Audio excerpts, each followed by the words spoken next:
লা তা'বুদু ইল্লা ইয়্যাহ। তোমাদের রব নির্দেশ দিয়েছেন, চূড়ান্ত ফয়সালা করেছেন, একমাত্র তোমার রব আল্লাহ পাকের ইবাদত করবা, আর কারোর ইবাদত করবা না। আল্লাহর ইবাদত ছাড়া কি আর কারোর ইবাদত করা যায়? বলেন যায়?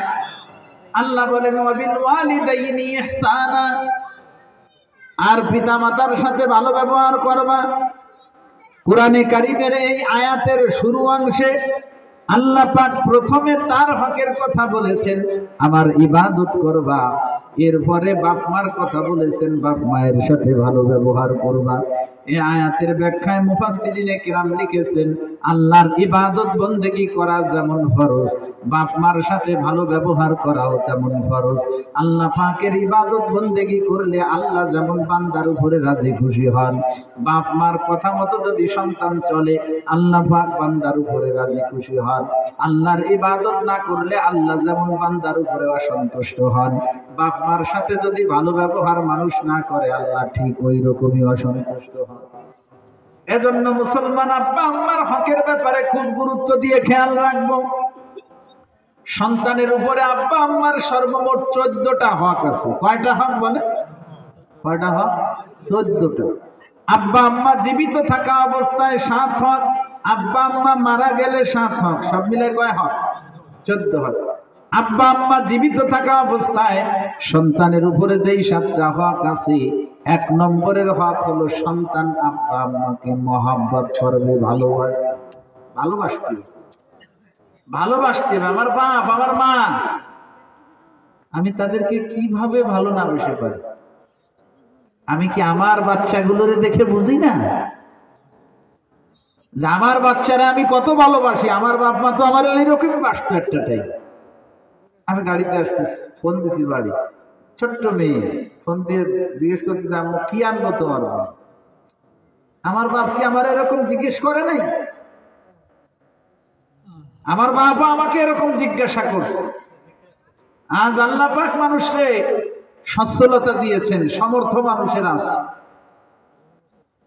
আলহামদুলিল্লাহ। বাচ্চারা কিছু বললে নিয়ে যাইতে পারি। আল্লাহ পাক এখন প্রায় সব মানুষের সেই সমর্থ দিচ্ছে। দেখেন না, বিরাই বাড়ির গোলাপান দৈনিক 20-50 টাকা 100 টাকা খেয়ে কথা কম। দোকানের খাবার দাবার গোলাপান খায় না, দেখেন যে বাজার কাট যা করুক না করুক গোলাপানের খাবার কিনতে। এখন আল্লাহ মানুষের সব জিনিসের দাম বাড়লেও মানুষের কিন্তু টাকা পয়সা মানুষ ভাঙ্গে বেশি। কিন্তু একটা সময় এমন ছিল যখন আমাদের বাপ এত সহজে এত টাকা কামাই করতে পারেনি। ওই সময় যদি আমরা কোনো আবদার করছি, অত কষ্টের ভিতর দিয়ে আমাদেরকে ব্যবস্থা করেছে। বাপ মা যদি ভালো না বাসতেন এ পর্যন্ত আসতে পারতাম না। অনেকে বাপ মায়ের দোষের কথা বলে, হুজুর আমি এত ভালোবাসি বাপ মারে, কিন্তু আমার বাপ মা আমারে দেখতে পারে না। আমি কামাই করে খাওয়াই, কিন্তু আমার বাপ মা আমারেও ভালোবাসে না, আমার বউরেও ভালোবাসে না, আমার সাল মেয়েরেও ভালোবাসে না। আমার আর এক ভাই বাপ মারে খাওয়ায় না, কিছু না, কিন্তু বাপ মা খালি ওই ভাই আর ওই ভাই বউ আর তার সাল মেয়ে নিয়ে ব্যস্ত থাকে। কত দোষ বাপ মা দেয়। মানে যে খাওয়ায় তারে ভালোবাসে না, তার সাল মেয়েও বাসে না, যে খাওয়ায় না তার গুলো ভালোবাসে, আর বলে মা মাইয়া গেছে না, কিছু বোঝে না। বাবা সব মেনে নিলাম, সব আপনার মা আপনার বাপ আপনারে মোটেও ভালোবাসে না, আপনার ছেলে মেয়েরও ভালোবাসে না, আপনার ভাইরে ভালোবাসে, বাবিরে ভালোবাসে, বাইর বিটা বাইর বিটিকে ভালোবাসে, আপনার বোন ভগ্নিপতি মানে বউ নাই তাকে ছেলে মেয়ে একে সবাইকে ভালোবাসে। পারলি বাপ মা কলিজাটা কাটে ওকে খাওয়ায় দেয়। আপনার যদি কিছু করে না, বরং খারাপ ব্যবহার করে, দিন ভরে আপনার রাগ করে, বেশি কথা কয়। এই যে যা যা আপনি করবেন, আমি বলবো এর চাইতে আরো 100 গুণ বেশি খারাপ ব্যবহার আপনার বাপ মা আপনার সাথে করে।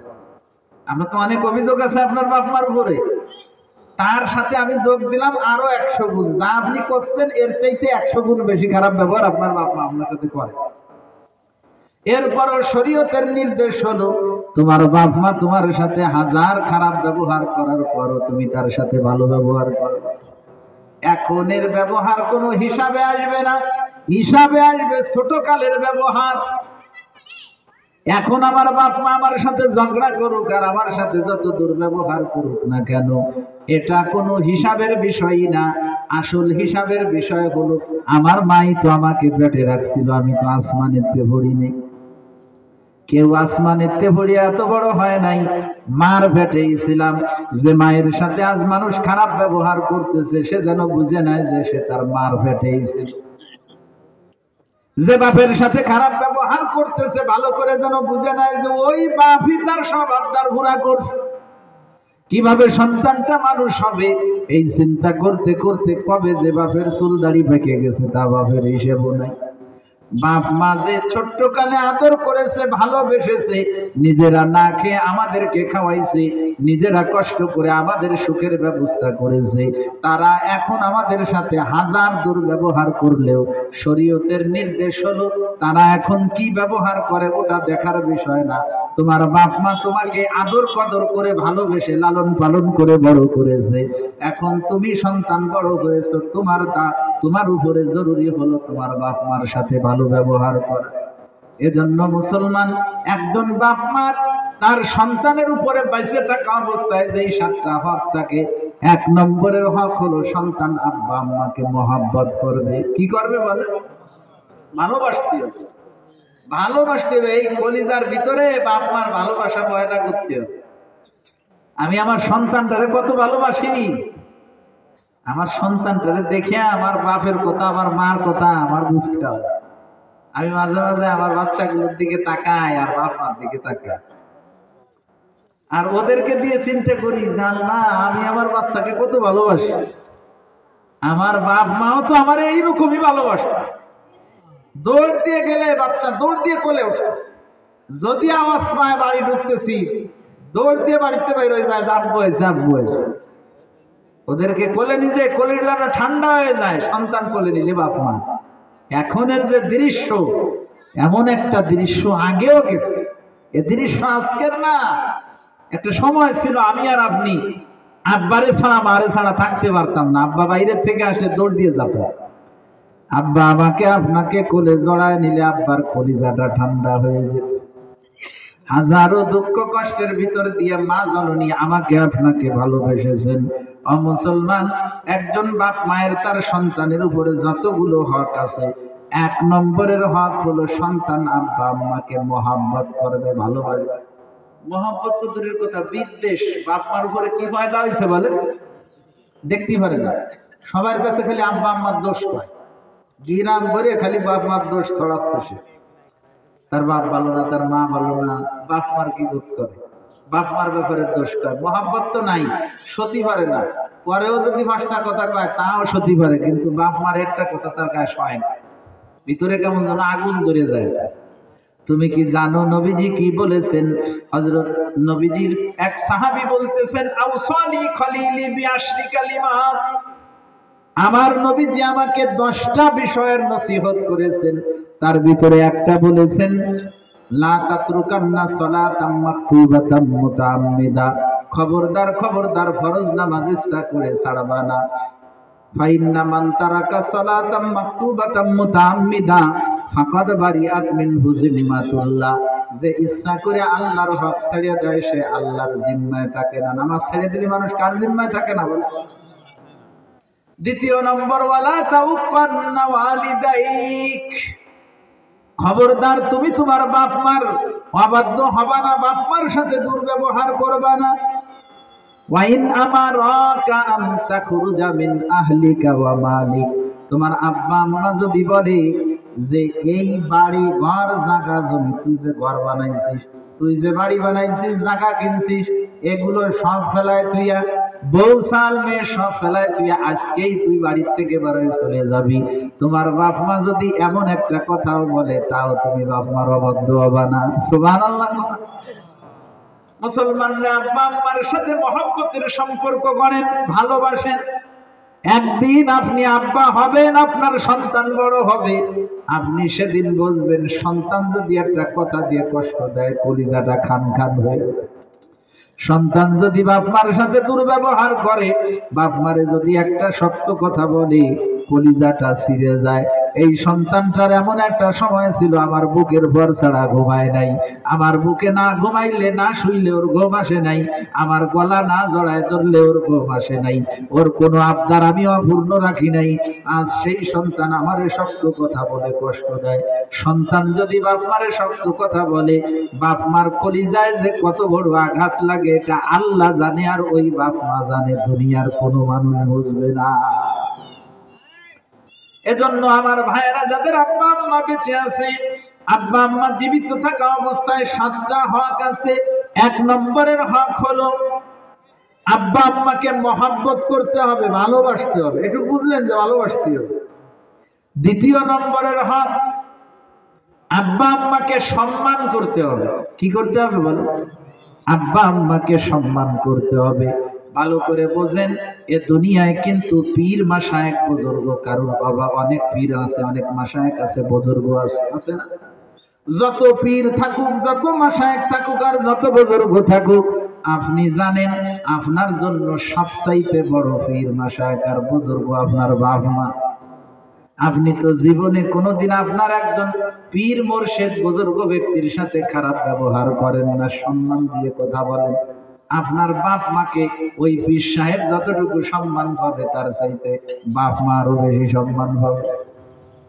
মনে করেন আমাদের সদস্য তো এখন নাই বেশি, যদি উনি এই সময় থাকতেন তো উনি আমাদের থেকে একটা সম্মান, একটা মর্যাদা পাইতেন না? তো উনাকে আপনি যতটা সম্মান করতেন আপনার বাপ মারে, আপনি তার চাইতে বেশি সম্মান করেন। আব্বা আম্মা জীবিত থাকা অবস্থায় যে 7 হক। 2 নম্বরের হক হলো সন্তান আব্বা আম্মাকে সম্মান করবে। সুতরাং আব্বা আম্মার সাথে এমন ব্যবহার করতে হবে যাতে তাদের সম্মান নষ্ট না হয়। আব্বা আম্মার নাম ধরে ডাকা যাবে না। যাবে নাকি? গালি দেয়া যাবে? গালি কিন্তু কি কি কয়ে গালি যে দেয় সন্তান তার বাপ মারে, মুখে আনা যায় না, মুখে আনা যায় না। এমন শক্ত গালি, এটা পরের মানুষের গালিটা দিতে গেলেও মানুষ চিনতে পারছে ওই রুমেরটা কথা কই কিভাবে। বাপ মার মান সম্মান নষ্ট করার জন্য এমন মারাত্মক গালি দেয়। বাপ মার সম্মান রক্ষা করে চলতে হবে। আব্বা আম্মার 2 নম্বরের হক হলো সন্তান আব্বা আম্মার সম্মান বজায় তাদের সাথে ব্যবহার করবে। 3 নম্বরের হক হলো সন্তান আব্বা আম্মার কথা মেনে চলবে। বাপ যা করছে যদি বৈধ কাজ হয় তো শুনবে, সে মা যা বলতেছে যদি বৈধ কথা হয় সেটা শুনতে হবে। আপনি মনে করেন নামাজ পড়তে যাবেন, আসরের আযান দিয়েছে, নামাজ জামাতের সাথে পড়বেন বলে রওনা দিচ্ছে। এমন সময় আপনার মা আপনাকে ডাকছে, বাজান এদিকে আসো, একটু কাজ আছে, আমার একটু খেদমত আছে, করে দিয়ে যাও। একদিকে কিন্তু জামাতের সাথে নামাজে পড়ার সময়, অপরদিকে আপনার মা আপনাকে একটু খেদমতের জন্য ডাকে। ইসলাম বলে তোমার মা ডাকতেছে, মার ডাকে সাড়া দিয়ে মার খেদমত করো। সুবহানাল্লাহ। মার খেদমত করার পরে যদি তুমি যায় মসজিদের জামাত পাও ভালো, মার খেদমত হলো, জামাত হলো। আর মার খেদমত করতে যে যদি তুমি জামাতটা যে ফেল করো, তো তুমি জামাত ফেল করলেও মার সাথে যে তুমি ভালো ব্যবহার করেছো, খেদমত করেছো, এ কারণে আল্লাহ মার খেদমতের সওয়াব তোমারে দিবেন, আর জামাতের সওয়াব আল্লাহ পাক তোমারে দেবে। সুবহানাল্লাহ। বাপ মার কথা মানে চলতে হবে। সন্তান যদি আব্বা আম্মার কথা না মানে, ডাক দিলে তাদের ডাকে সাড়া দিতে হবে। আব্বা আম্মার কথার গুরুত্ব এত বেশি, সন্তান যদি নফল নামাজেও থাকে, বাপ ডাকতেছে, মা ডাকতেছে, এই অমুক, তো বাপ বা মা যে ডাকতেছে, ডাকলে ডাকে সাড়া দিতে হবে সাথে সাথে। সুবহানাল্লাহ বলে। আপনি কোরআন শরীফ পড়তেছেন, আপনার মা আপনাকে ডাকতেছে, সাথে সাথে কোরআন শরীফটাকে বন্ধ করে রেখে মার ডাকে সাড়া দিয়ে বলেন, ও মা আমি কোরআন শরীফ পড়তেছি। যদি আপনি সাড়া দেন তাহলে কোরআন তেলাওয়াতটা ইবাদত হবে। আর মা ডাকে আপনি জিকির করেন, তাসবিহ পড়েন, বসে বসে মার ডাক শুনেন না, বাপের ডাক শুনেন না। ভালো করে জেনে রাখেন, ওই জিকির আজকার তাসবিহ তাহলিল আর এখন ইবাদত নাই। আপনার মা যদি আপনারে বদদোয়া দেয়, সেই বদদোয়া লেগে যাওয়ার সম্ভাবনা বেশি। বাপ যদি অন্তরে আঘাত পায়, আপনার বিপদ ঘটার সম্ভাবনা বেশি। বুখারী শরীফে হাদিস আছে, নবীজি বলেন, বনি ইসরাইলে একজন আবেদ ছিল, নাম হলো তার কিফিল। বনি ইসরাইলের এই আবেদের নাম হলো জুরাইজ, কিফিল আর একজন। আমি যেটা বলতে চাচ্ছি এখন জুরাইজের কথা। জুরাইজ একদিন তার ইবাদতখানায় নফল নামাজে দাঁড়িয়েছে। এমন সময় জুরাইজের মা জুরাইজকে ডাক দিয়ে বলতেছে, ও জুরাইজ। জুরাইজ নামাজে দাঁড়িয়ে দাঁড়িয়ে চিন্তা করতেছে, আল্লাহুম্মা সালাতি ওয়া উম্মি, আল্লাহ আমার মা আমার নামাজ। একদিকে আমার মা আমাকে ডাকতেছেন, অপরদিকে আমি নামাজ পড়তেছি, কোনটা করব? নামাজই পড়তে থাকবো নাকি নামাজ ছেড়ে দিয়ে মার কথা শুনবো? এই নিয়ে চিন্তা করতেছি। এর ভিতরে জুরাইজের মা আবার ডাক দিয়েছে, ও জুরাইজ। জুরাইজ নামাজে দাঁড়িয়ে ওইটাই চিন্তা করতেছে, মার ডাকে সাড়া দেয় না। তৃতীয়বার আবার ডাক দিছে, ও জুরাইজ। জুরাইজের তৃতীয়বার মায়ের ডাকে সাড়া দেয় নাই। জুরাইজের মা তিনবার ডাকিয়া যখন ডাকে কোনো সাড়া পায় নাই, সাথে সাথে বদদোয়া দিয়েছে, আল্লাহুম্মা লা ইয়ামুতু জুরাইজ হাত্তা ইয়ানজুরা ইলা ওয়াজহিল মায়ামিস। আল্লাহ, আমার সন্তান জুরাইজ রে আমি ডাকলাম, সন্তান আমার ডাকে সাড়া দিল না। মালিক রে, ওরে আমি বদদোয়া দিলাম, বেশ্যা মহিলা, দুশ্চরিত্রা পতিতা মহিলার মুখ না দেখায় ওরে আপনি মওত দেবেন না। নাউজুবিল্লাহ। বদদোয়া দিতে না লাগে গেছে। খেয়াল করেন, নামাজে রয়েছে, মা ডাকছে, সেই ডাক শুনতে পারি নাই। মা বদদোয়া দিয়েছে, সে বদদোয়া লেগে গেছে। ওই সমাজের একটা মেয়ে, রাখালিনী মেয়ে, তার বিয়ে শাদী হয় নাই, হয়েছে এক বাচ্চা। এলাকার লোকজন তো ধরছে, তোর ওই নেই বিয়ে, তোর বাচ্চা আলো কয়। এখন কি করবে? জুরাইজের নাম কয়ে দিচ্ছে। দেখেন না, ওই জায়গায় ইবাদত করেন, ওরা তো দেখতে বড় মনে হয়, ওরা শয়তানের ভাষা। এই যে সন্তান হলো ওর বাপের ফসল। এলাকার মানুষ কোনো একটু শোনা মেলাও না, হুজুরের দোষ শুনছে না, আর কি শোনা লাগে না? যাইয়া সাথে সাথে জুরাইজের ইবাদতখানা ভাঙ্গিয়া তছনছ করে দিচ্ছে। জুরাইজ বলে, আপনারা আমার সাথে আচরণ কেন করেন?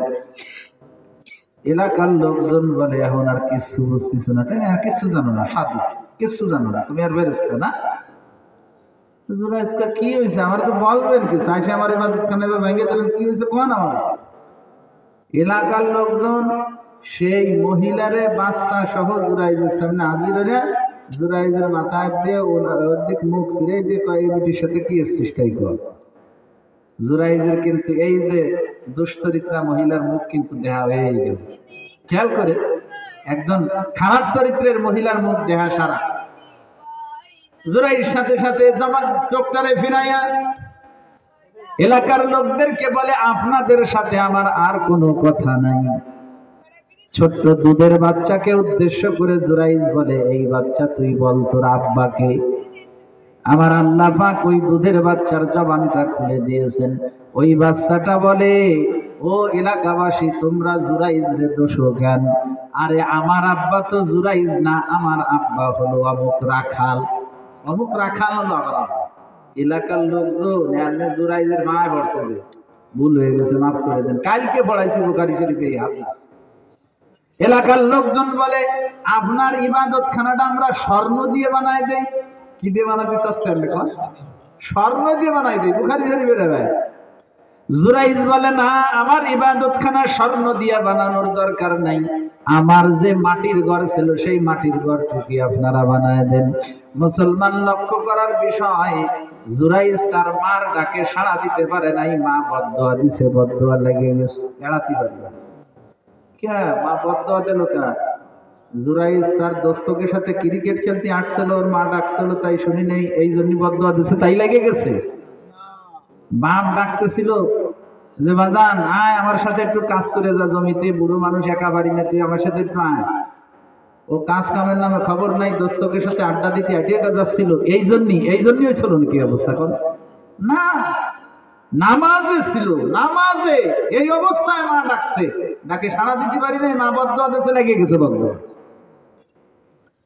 কিন্তু জুরাইজও যেহেতু আল্লাহ পাকের একজন প্রিয় বান্দা ছিলেন, আল্লাহ দুধের শিশুর জবানে সাক্ষী বাইর করিয়া জুরাইজরে ছাড়াই নিয়ে গেছেন, সেটা পরের কথা। কিন্তু জুরাইজ তো আর মার বদ্ধ এড়াইতে পারে না। এজন্য আমার ভাইয়েরা, যাদের আব্বা আম্মা বেঁচে আছে, আব্বা আম্মা কোনো কথা বললে শুনবেন, আব্বা আম্মার কথা মেনে চলা, তাদের কথা অনুযায়ী চলা, এটা বাপ মার ৩য় নম্বরের হক। কয় নম্বরের হক বলে? ৩ নম্বরের হক। ৩য় নম্বরের হক হলো সন্তান আব্বা আম্মার কথা মেনে চলবে। নাম্বার ৪, সন্তান আব্বা আম্মার খেদমত করবে। কি করবে বলে? খেদমত। খেদমত। বাপের মাথা ব্যথা করতেছে, 2টা ট্যাবলেট কিনে দিলেই শুধু হবে না, যাইয়া একটু মাথাটারে চাপ দেন। এ বোঝে মানুষ, এগুলো বোঝে। আমি আর আপনি যখন ছোটকালে অসুস্থ ছিলাম, বাপের চোখেও ঘুম ছিল না, মায়ের চোখেও ঘুম ছিল না।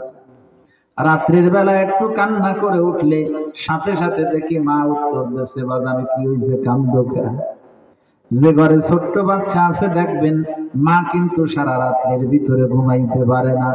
এই যে না শীতের রাত যায়, বাচ্চা বারবার পেশাব করতেছে, মা কাঁথা পরিবর্তন করতেছে, বাচ্চা পায়খানা করতেছে, মা কাঁথা পরিবর্তন করতেছে। আমরা যদি কোনো সময় অসুস্থ হয়ে যেতাম, আব্বা আম্মার খাওয়া দাওয়া ছিল না, কিভাবে আল্লাহ আমাদেরকে সুস্থ করবেন? এর জন্য ঔষধ আনা বলেন। এই না শীতের কালে, আগে তো এত ভালো সচ্ছলতা মানুষের ছিল না, কত কষ্টের জীবন, তার ভিতর দিয়ে তারা আমাদেরকে ভালো রাখার চেষ্টা করছে। শস্যর তেল গরম হয়ে যায়, সালমের আত্মা ঠান্ডা হয়ে গেছে বলে এইরকম অবস্থা। এই বাপ অসুস্থ হয়ে পড়ে রয়েছে, কিছু করতে পারবে না, ওই জায়গায় পড়ে রয়েছে, তো রয়েছে 2টি ওষুধের ট্যাবলেট কিনে দিয়েছেন, আর আপনি মনে হচ্ছে যে আপনার দায়িত্ব পুরো হয়ে গেছে। আপনি কি জানেন এই বয়সী মানুষ তার কাছে মাথা ব্যথা হতেছে? আপনি যদি সন্তান যাইয়া বাপের মাথায় হাত খান দিয়ে একটু চাপ দেন আর কোন আব্বা কেমন লাগে, বেশি খারাপ লাগে? আমি দোয়া করতেছি আল্লাহ আপনারে সুস্থ করে দেবেন। বাপের মাথায় একটু তেল দেন, বাপের মাথাটারে একটু চেপে দেন, দেখবেন বাপের কলিজার থেকে আপনার জন্য দোয়া দিবে। মুসলমান, জীবিত আব্বা আম্মার সন্তানের উপরে যেই 7টা হক আছে, 4র্থ নম্বরের হক হলো সন্তান আব্বা আম্মার খেদমত করবে। কি করবে বলে? খেদমত করতে হবে। বাপ মার খেদমত, খাবার লাগবে খাবার দিবেন, যা লাগবে তাই দিবেন। আপনি জানেন যারা আব্বা আম্মার খেদমত করে, এই মানুষগুলো আব্বা আম্মার এত প্রিয় হয় যে তারা মুস্তাজাবুদ দাওয়াত হয়। আল্লাহর কাছে হাত উঠে কোনো দোয়া করলে আল্লাহ সেই দোয়া ফেরত দেন না, সেই দোয়া আল্লাহ কবুল করে দেন। সুবহানাল্লাহ। ইমাম বুখারী রহমতুল্লাহ আলাইহি বুখারী শরীফে বাব কায়েম করেছেন, শিরোনাম কায়েম করেছেন, বাবু ইজাবাতুদ দাওয়া মান বাররা ওয়ালিদাইহি। যারা আব্বা আম্মার সাথে ভালো ব্যবহার করবে, আল্লাহ পাক তাদের দোয়া কবুল করবেন। সুবহানাল্লাহ। শিরোনাম একটা হিডিং থাকে না, শিরোনাম থাকে, তার অধীনে বিভিন্ন কথা আসে না। ইমাম বুখারী রহমতুল্লাহ আলাইহি বুখারী শরীফে এরকম তরজমাতুল বাব কায়েম করছেন, বিভিন্ন অধ্যায় দিয়ে নাম দিয়েছেন, নাম দিয়া ওই বিষয়ের হাদিস নিয়ে আসছেন। তো উনি একটা অধ্যায় দিচ্ছেন এমন যে কেউ যদি বাপ মার খেদমত করে তো আল্লাহ তার দোয়া কবুল করবে। সুবহানাল্লাহ। লম্বা হাদিস নিয়ে আসছেন। যারা বুখারী শরীফ দেখছেন, বড় কিতাব, পৃষ্ঠা ব্যাপী হাদিস, সেখানে ইমাম বুখারী রহমতুল্লাহ আলাইহি তার কথাটাকে প্রমাণ করার জন্য নিয়ে আসছেন। ও দুনিয়ার মানুষ, তোমরা মনে করো না যে আমি যে বলেছি বাপ মার খেদমত করলে দোয়া কবুল হয়, এটা আমার বানানো কথা না, বরং নবীজির হাদিস দিয়ে এটা বোঝা যায়। এইটা বোঝানোর জন্য ইমাম বুখারী রহমতুল্লাহ আলাইহি একটা লম্বা হাদিস নিয়ে আইছেন। নবী আলাইহিস সালাতু ওয়াস সালাম ইরশাদ করেন, বনি ইসরাইলের ভিতরে 3 জন লোক ঘুরতে বের হইছে মরুভূমির ভিতর দিয়া। হঠাৎ করে বৃষ্টি শুরু হয়েছে, গুড়ি গুড়ি বৃষ্টি পড়ে ফাঁকা মাঠে। যদি গুড়ি গুড়ি বৃষ্টি হয় তা মিলাদুল যদি এটি যেতে হয় তা ভিজে যাবেন না আপনি। এরা 3 জন চিন্তা করলো এইভাবে যদি আমরা হাঁটি তাহলে তো ভিজে শেষ হয়ে যাবে। এর চাইতে আসো দেখি আশেপাশে কোনো পাহাড়ের গুহা পাওয়া যায় নাকি, সেখানে ওখানে আমরা ঢুকবো, আশ্রয় নেব। তিনজনে পাহাড়ের একটা গুহা পাইছে। পাহাড়ের গুহা বুঝলেন? পাহাড় যারা দেখছেন তারা জানেন, যারা দেখেননি তারা তো জানেন না। মানে বিশাল উঁচু হয়, মাটি দিয়ে বানানো পাহাড়, অনেক জায়গায় পাথরেরও পাহাড় হয়। ওর ভিতরে গর্তের মতো একটা মুখ, এক পাশে সুড়ঙ্গ ঢুকে গেছে ভিতরে, আর কয়া সাইড দিয়েই কিন্তু মাটি দিয়ে আটকানো, খালি একদিক দিয়ে একটা মুখ। এই গর্তের ভিতরে তিনজন ঢুকে গেছে। যখনই তিনজন প্রবেশ করেছে, সাথে সাথে কোন জায়গা থেকে বড় একখান পাথর এসে গুহার মুখে এমন ভাবে আটকে গেছে, ভিতরটা পুরো রাত্রের মতো অন্ধকার হয়ে গেছে। সব দিকেই মাটি দিয়ে বন্ধ করা, একদিকে শুধুমাত্র একটু ফাঁকা ছিল, ওই জায়গা যদি বন্ধ হয় তা রাত না, চার কোনায় দিয়েই তো মাটি, আর যেদার খোলা ছিল ওদারও অন্ধকার, অন্ধকার হয়ে গেছে। এত বড় পাথর, ওরা তিনজন কেন, ওদের তিনজনের সাথে যদি আরো কয় তিনজন যোগ হয়, ছেলে 1 ইঞ্চি নড়াইতে পারবে। আবার এরা তিনজন যে জায়গা আছে আল্লাহ ছাড়া আর কেউ জানে না, ওরা তিনজন বসে পরামর্শ করে বাঁচার কোনো লাইন নাই যদি আল্লাহ না বাঁচায়। আমরা তিনজন ধাক্কায় পাথর সরাইতে পারবো না। আবার আমরা যে এখানে আছি আল্লাহ ছাড়া কেউ জানে না যে মানুষ আমাকে বাইর করে নেবে। বাঁচতে যদি হয় তো আল্লাহ বাঁচাইলে বাঁচবো। সুতরাং প্রত্যেকে নিজের পিছনের জিন্দেগিটারে একটু নজরে সানি করো, তাকায় দেখো যে কার জীবনের কোন আমলটা আল্লাহর জন্য করছিলা বলে মনে হয়। যার জীবনের যে আমলটা শিরা আমল বলে মনে হয়, ওই আমলটার কথা বলে আল্লাহর কাছে দোয়া করো। আল্লাহ হয়তো ওই দোয়ার বরকতে, সেই আমলের বরকতে পাথর সরায় দেবে। সুবহানাল্লাহ। সর্বপ্রথম এই তিনজনের সর্বপ্রথম যে লোকটা হাত উঠাইছে, ওই লোকটা তার বাপ মার খেদমত করতো। সুবহানাল্লাহ। লোকটা হাত উঠায় বলে, রব্বুল আলামিন, আপনি জানেন আমি আমার আব্বা আম্মার খেদমত করতাম, তাদেরকে এত ভালোবাসতাম, তাদেরকে না খাওয়ায় আমি ঘরের কাউরে খাবার খাওয়াইতাম না। মাঠে ঘাটে বকরি চড়ায় যখন ফিরতাম, দুধ দহন করে আগে আব্বা আম্মাকে পান করাতাম, তারপরে পরিবারের সদস্যদেরকে পান করাতাম। একদিন আমার মাঠ থেকে ফিরতে দেরি হয়ে গেল, রাত হয়ে গেছে। দুধ দহন করে বাটি নিয়ে বাপ মাকে পান করানোর জন্য গিয়েছি, কিন্তু যে দেখি দুইজন ঘুমায় পড়ছে। আমার আব্বা আম্মাকে আমি আগে পান করাই, এটাই তো আমার নিয়ম ছিল। এদিক দিয়ে আমার ছোট ছোট বাচ্চারা খোদায় কাতরাইতেছে। বুখারী শরীফের ভাষা, লোকটা আল্লাহর কাছে দোয়া করার সময় বলতেছিল, আল্লাহ ওয়াসসিবিয়াতু ইয়াতাদাবাউনা ইনদা কদামাইয়া, মালিক রে ক্ষুধার যন্ত্রণায় আমার ছোট্ট ছোট্ট বাচ্চাগুলো আমার পায়ের কাছে পড়ে গড়াগড়ি দিয়ে কান্না করতেছিল। এমনকি ফজর পর্যন্ত ওরা কাঁদছে যে আব্বা ক্ষুধার যন্ত্রণা সহ্য করতে পারি না, আমাদেরকে খাবার দেন। কিন্তু আমি বাপ মারে না খাওয়াইয়া খাওয়াইন কেউ রে খাওয়াই না। এই জন্য আমার বাচ্চা আমার পাদ্দারে গোড়ায় গোড়ায় কান্দে ক্ষুধার যন্ত্রণায়, আমার হাতে দুধের বাটি, আমি যে খাওয়াইতেছি না আমার কত কষ্ট লাগতেছে। মালিক রে, তারপরও আমি বাপ মারে আগে খাওয়াই, এটা নিয়ম, এজন্য আমি আমার সন্তানদেরকে সেদিন খাওয়াইনি। যখন সকাল হলো আব্বা আম্মা ঘুম থেকে জাগ্রত হলেন, আগে আব্বা আম্মাকে দুধ পান করালাম, তারপরে যে সন্তানদেরকে পান করালাম।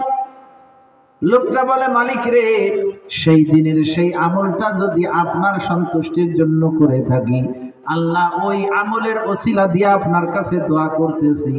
আমরা তিনজন তো আটকে গেছি, আপনি বের না করলে বের হতে পারবো না।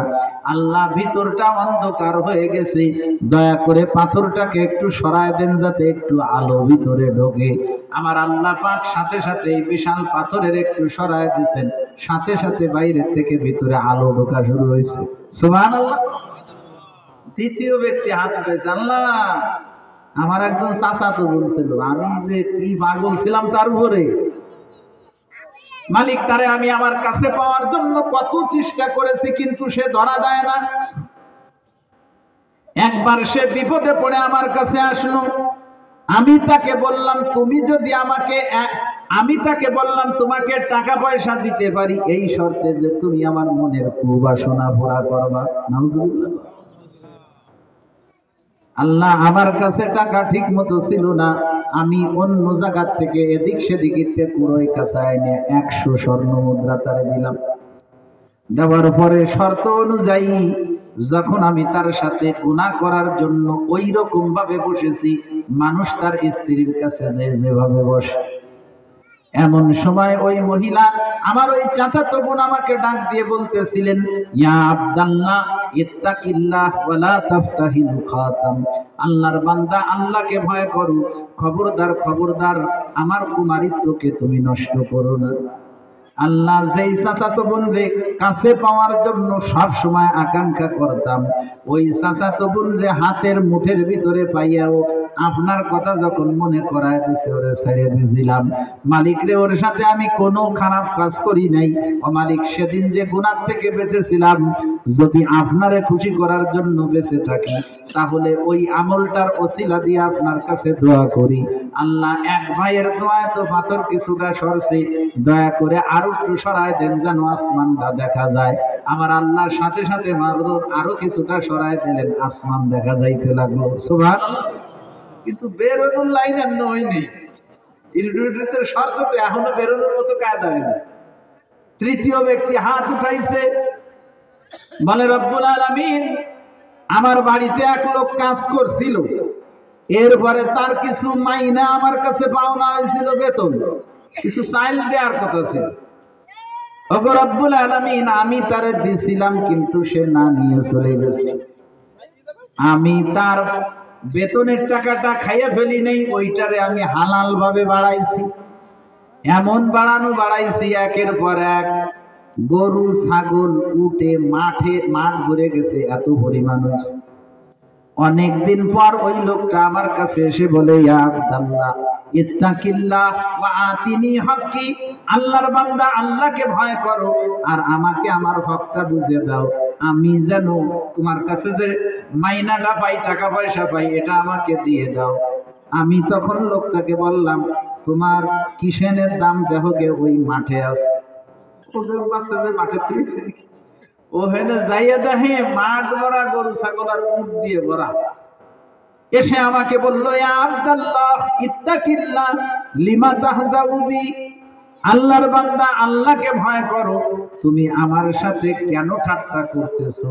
আমি এক কিসেনের দাম পাই, ওখানে যে দেখলাম গরু ছাগলে মাঠ ভরা। আমি তাকে বললাম, দেখো ওখানে যা আছে সব তোমার, ওই এক কিসেনের দাম হালাল ভাবে বাড়ায় আমি ওই পরিমাণ বানাইছো, সব তোমার নিয়ে। আল্লাহ বলার সাথে সাথে সে সব গরু ছাগল নিয়ে চলে গেল, একটা পশুর গলার রশিও রেখে যাবে, সব নিয়ে চলে গেছে। আল্লাহ, এই কাজটা যদি আপনার সন্তুষ্টির জন্য করে থাকি, আমি এই কাজের ওসিলা দিয়ে দোয়া করতেছি, আল্লাহ দুইজনের দোয়ায় তো পাথর কিছুটা সরিয়ে গেছে, বাকি টুক সরায় দেন যেন আমরা তিনজন বের হয়ে যাইতে পারি। সাথে সাথে আল্লাহ পাথরের বাকি অংশ সরায় দিয়েছেন, এরা তিনজন বের হয়ে গেছে। সুবহানাল্লাহ। এখন তো প্রথম যে ব্যক্তি হাত উঠায় দোয়া করছিল, তার যে ভালো গুণটা ছিল, সে কার খেদমত করতো বলে? বাপ মার খেদমত করতো। ইমাম বুখারী রাহমাতুল্লাহ আলাইহি শিরোনাম কায়েম করছিলেন, বাপ মার খেদমত করলে দোয়া কবুল হয়। হাদিসে কি সেটা দেখা গেল যে বাপ মার খেদমত করলে দোয়া কবুল হয়?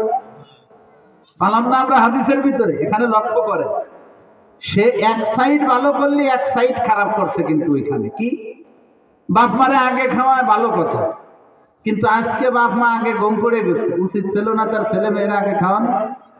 বাপ মার যেমন হক আছে, ছেলে মেয়েরও হক আছে না? বাপ মারে আগে খাওয়ায় ভালো কথা, কিন্তু আজকে যেহেতু ঘুমায় গেছে, আজকে তো ছেলে মেয়েরা আগে দেওয়া নিয়মই ছিল। আর যদি ওই লোকটা তার ছেলে মেয়েরে আগে খাওয়াতো, তো ওর বাপ মা কি পরের দিন সকালে যে ঘুমেতে উঠছে, ওঠার পরে এই কথা, এই তুই তো চান মেয়েকে আমাকে না খায়, তো চান মেয়েরে আগে খাওয়াইছিস কে?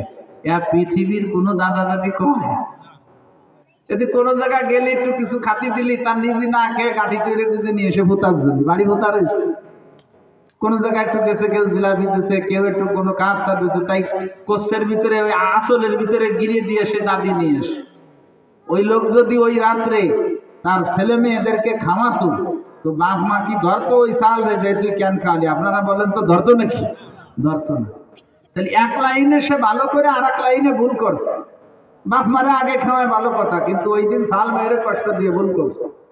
কিন্তু যেহেতু সে আল্লাহ পাকের সন্তুষ্টির জন্য বাপ মাকে মহব্বত করত, এই বাপ মার মহব্বতের সাইডটা ভালো সাইড, এই ভালো সাইডের দিকে তাকায় আল্লাহ তার মন্দ সাইডটা মাফ করে দিয়েছেন। সুবহানাল্লাহ। এজন্য মুসলমান আব্বা আম্মার খেদমত করতে হবে। আব্বা আম্মার খেদমত যারা করবে তাদের হায়াতের ভিতরে বরকত হবে। সুবহানাল্লাহ বলে নবীজি বলেছেন, যারা বাপ, যদি কেউ তার বাপ হায়াত বাড়াইতে চায় তাহলে সে যেন তার বাপ মার খেদমত করে। বাপ মার খেদমত করলে কি বাড়ে? কর হায়াত বাড়ে।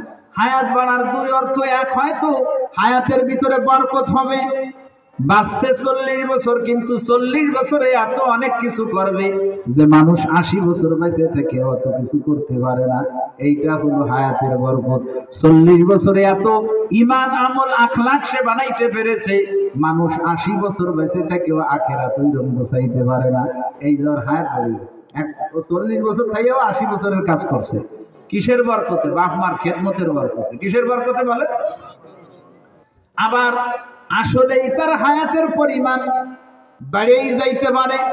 যেমন কারোর ব্যাপারে আল্লাহ লিখে রাখছেন, যদি বাপ মার খেদমত করে তাহলে হায়াত পাবে 70 বছর, আর বাপ মার খেদমত যদি না করে তাই হায়াত পাবে 50 বছর। দুটেলে খেদমত করলি 70, না করলি কত বলে? এখন যদি সে খেদমত করে তো 70 পর্যন্ত বাড়িয়ে যাবে তার হায়াত, আর যদি সে খেদমত না করে তা 50 বছরের সময় মরবে। আসলে কি ও খেদমত করবে কি করবে না, চূড়ান্ত পর্যায়ে ওর মৌত কি 50 হবে না 70 হবে, সব আল্লাহর জানা। কিন্তু বান্দার লাইন হিসেবে আল্লাহ লিখে রাখছে, ও কি আসলে খেদমত করে 70 পৌঁছাবে নাকি খেদমত না করে 50 পৌঁছাবে, এ আল্লাহর আগের থেকে জানা। কিন্তু আল্লাহ লিখে রাখছেন ফেরেশতারা ওই অনুযায়ী বিষয়টা বুঝবে, যে খেদমত করছে 70 পাইছে, করি নাই তো কত পাইছে? 50।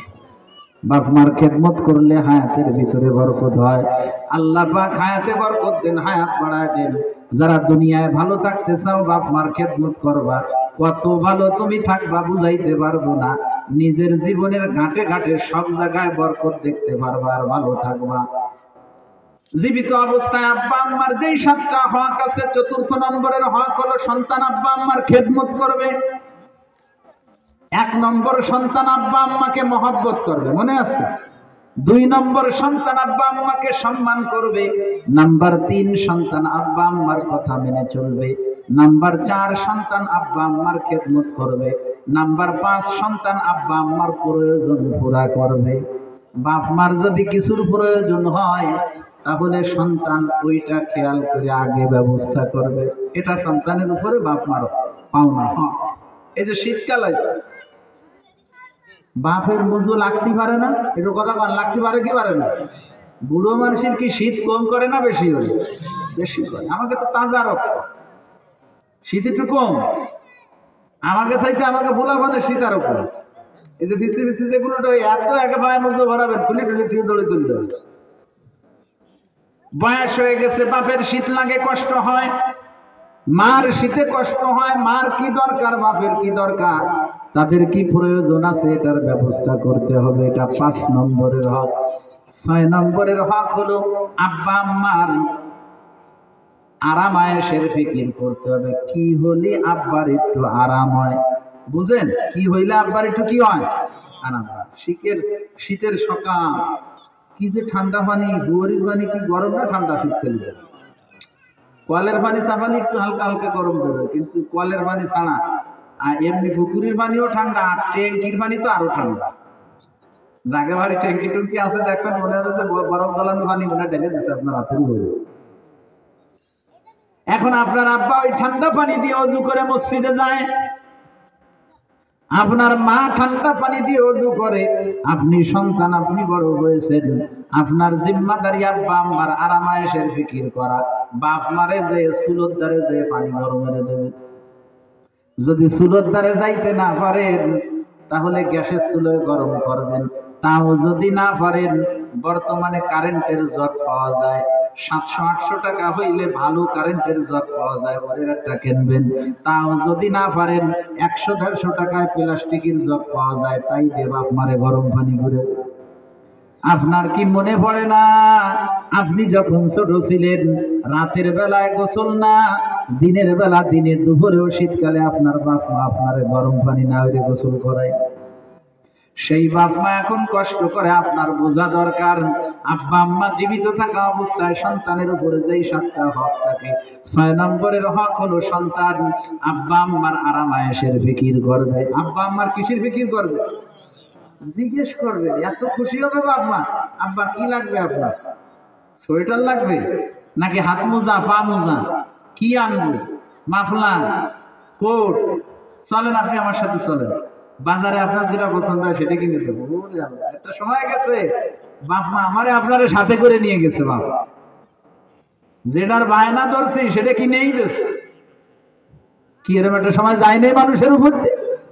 বাপের টাকা কুলায় না, গেছে যে চালের জন্যও কিনবে, নিজে কি জন্যও কিছু কিনবে, কিন্তু চাল এমন একটা দেখা যাচ্ছে ওটা কিন্তু যে নিজে কিটা বাদ হয়ে গেছে।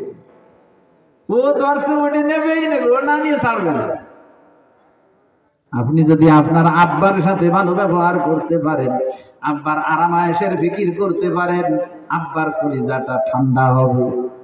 নবীজি বলছেন কিয়ামত যখন কাছে আসবে, কিয়ামতের একটা আলামত নবীজি বলেছেন, ওয়া আদনা সাদিকাহু ওয়া আকসা আবাহু, মানুষ বন্ধু বান্ধবরে কাছে টেনে নেবে আর বাপরে দূরে ঠেলে দেবে। চার দোকানে বসলে বন্ধু বান্ধব দোস্ত একে সবার বিল দেয়, 200 টাকা 100 টাকা 500 টাকা বিল হয়, দিয়ে দেয়, কিন্তু নিজের বাপরে কোনোদিন একটা চা খাওয়ালো না। পরের মানুষের সাথে মজা করে আড্ডা দিয়ে চা খাইতে পারেন, বাপের সাথে চা খাইতে কি লজ্জা লাগে নাকি? আপনার বাপ সে জামানায় না গেলেও এখনের জামানার বাপরা কিন্তু ছোট ফুলা ভাবলে চা খাওয়াতেও দোকানে নেয়, তাই না? রুটি দিয়ে চা দিয়ে খায়। আপনার বাপ বসে থাকে দোকানে, আপনি এখানে সেখানে দোস্তকে পিছনে টাকা বাঁধতে পারেন, তারে 50 টাকা দিতে পারেন না, তার 100 টাকা আপনি দিতে পারেন না যে আব্বা আপনি চা খেন, শীতকালে দিন বিকেল বেলা যে যদি একটা লাল চা খায় তো তার ভালো লাগে। আপনি একটু বোঝেন না কেন? একটু বোঝেন, আপনি একদিন এরকম বুড়ো হবেন। মানুষে একটা কথা বলে, বুড়ো আর বুড়ো সমান, কেন? ছোট মোটর যেরকম ভাবে পরাণ চায়, বয়স্ক মানুষেরও কিন্তু একটু পরাণ চায়। এটা কি মিথ্যে কথা না সত্যি কথা? দেখলে কিছু খাইতে মনে চায়, কিন্তু ছোট মোটো আর মুরব্বির ভিতরে ব্যবধান হলো এতটুক। ওর কিছু লাগলে তো ফট করে কয়ে দিতে পারে আব্বা এটা খাবো, কিন্তু মুরব্বী মানুষ এখন টাকা কামাই করতে পারে না, নিজের পকেটে টাকা নাই, কইলে ছেলে ফেলে দেয় না, এই জন্য চুপ করে চাইয়া শুধু দেখে আর মনে মনে আফসোস করে, চাইতে পারে না। আপনি কেন আপনার আব্বার এই বিষয়টা বুঝেন না? আমার ভাই, আমি বুঝাইতে চেষ্টা করলাম, হিদায়াতের মালিক আল্লাহ, আল্লাহ হিদায়াত দিতে পারেন, মানুষের হাতে হিদায়াত। আব্বা আম্মার আরামায়েশের ফিকির করেন, আব্বা আম্মার হাত খরচ দেন, তাদেরকে একটু চা খাওয়ার জন্য, পান খাওয়ার জন্য হাত খরচ কিছু দেন, দোয়া পাইবেন। এমন দোয়া আপনার বাপ মা আপনারা দিবে, মানুষ বলে না দোয়া মুখ দিয়ে করা লাগে না, দোয়া আরে করে। বাপ মার কলিজার থেকে আপনার জন্য এমন দোয়া বের হবে, ওই একে দোয়ায় আপনার দুনিয়া আখিরাত উভয়টা সুন্দর হয়ে যাবে। আব্বা আম্মা জীবিত থাকা অবস্থায় সন্তানের উপরে যেই 7টা হক থাকে, 6 নম্বরের হক হলো সন্তান আব্বা আম্মার আরামায়েশের ফিকির করবে। নাম্বার 7, সন্তান যদি চাকরি বাজার সুবাদে অথবা অন্য কোনো কারণে বাড়ির থেকে বাইরে থাকে, মাঝে মাঝে এসে আব্বা আম্মার সাথে দেখা করে যাবে। খালি টাকা পাঠালে হবে না, ঢাকা থাকেন টাকা পাঠান, খালি টাকা পাঠাইলে হবে না তো, মাঝে মাঝে ছুটি নিয়ে আসবেন, বউ সালমেত নিয়ে থায় টাকা।